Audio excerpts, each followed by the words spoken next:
En plus, ça coûte cher. Mais écoute bien ça, comment c'est jouissif.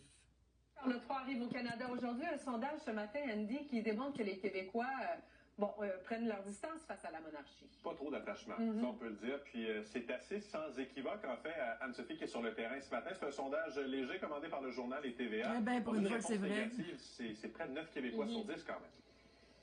87%, oui, pour être précise, qui disent ne plus ressentir de lien, vraiment d'attachement avec la monarchie britannique. Là, lors de ce sondage où on a questionné environ 1000 personnes du 16 au 18 mai, il y a seulement 7% des gens qui ont dit sentir encore là, une certaine reconnaissance, un certain attachement à cette institution.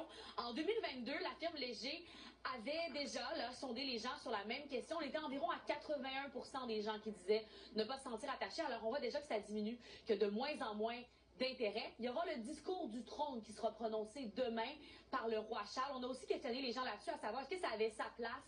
Il y a quand même, il faut dire, 47% des gens qui disent être défavorables, 36% qui sont d'accord avec ça, avec cette idée finalement du premier ministre. Là, on sait que c'est lui qui a invité le monarque à nos frais. Et finalement, le sondage... À nos frais? La majorité des Québécois, 52%, voudraient qu'on mette fin à la monarchie, qu'on crée vraiment une république et que le Canada fasse un référendum une sur la république? question. Sur le terrain, je voudrais, c'est ce qu'on observe aussi. Plusieurs qui ignoraient que le roi Charles venait nous rendre visite et d'autres qui vraiment n'ont aucun intérêt sur la question. Le vent change de bord. Vous pensez qu'on devrait toujours impliquer le Canada avec la monarchie? Ben, je pense que l'important, là, c'est avec le passé, qu'est-ce qui s'est passé. Je pense Bon, lui, il était on reste avec eux autres puis continuer comme ça. Pas vraiment, non. Pourquoi? Ben, je veux dire, c'est pas vraiment de ma génération. Mes parents m'ont jamais vraiment intéressé à la monarchie, puis eux non plus s'intéressent pas à ça. Donc, en grandissant, j'ai pas vraiment grandi avec ça. Ouais, bien sûr que c'est important. Est-ce que vous sentez un certain attachement à la monarchie britannique? Non. Je suis canadien, c'est normal. Vous êtes attaché? Bien sûr. C'est important pour vous? Bien sûr. Pourquoi? Ça fait partie de l'histoire, ça, du Canada. Non. On loue une fois de temps en temps, il vient pas souvent, puis non, moi, ça me change de C'est pour ça que t'es pauvre.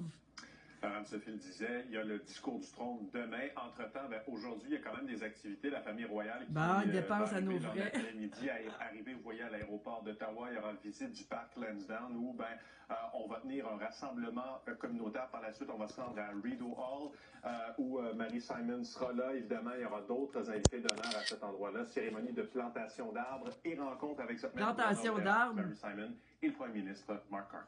Oui, mais la monarchie coûte de plus en plus cher aux contribuables canadiens. C'est ce que révèle une compilation qui a été faite par le bureau d'enquête, effectivement. En 2023, t'as bien en vert. la monarchie qui a coûté 71 millions de dollars. Gitmo! Non, c'est égaux militaire, c'est ça que ça veut dire. Ce sont les Canadiens qui paient avant même que les monarques ne posent les rouges pieds. Et les chasseurs sont chassés. Il faut que ce soit 71 millions pour 2023-2024. C'est une hausse de près de 10% par rapport à il y a 5 ans. Il y avait eu une visite en mai 2022. Alors, en plein été, elle arrive ici, t'as bien en vert foncé comme en plein hiver. Très important, plus d'une cinquantaine de personnes.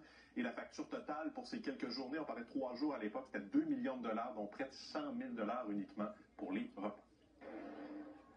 Parlons des négos avec les médecins maintenant. 100 000 dollars pour les repas.